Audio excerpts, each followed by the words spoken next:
as a provider, you're in business to make profit. And all the other things, like we want to make the world better, we want to create a more sustainable environment. I get it. But every business needs to make money. And in the SPLA business, there are a few obstacles that are in the way of that making a profit.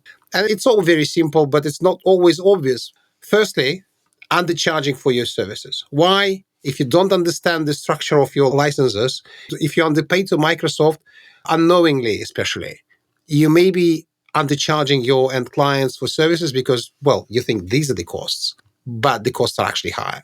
The other thing, on the other hand, is overpaying for licenses. And even in audit circumstances, what we have seen in every case, there is a bit of non-compliance, which is the third obstacle that leads to penalties. We see both overpayment for certain things that shouldn't be paid for, say various products, and underpayment for other products. It's across the board.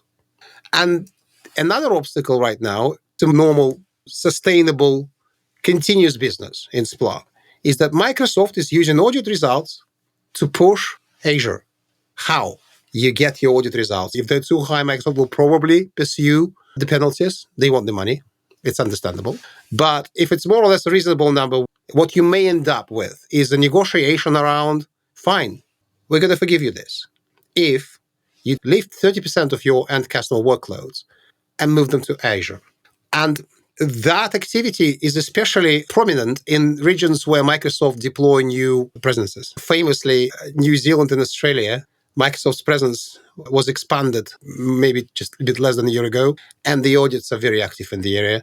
And the outcome there is, shall you move to Azure, please? You may want to do this. You can still do service provider business whilst using Microsoft data centers.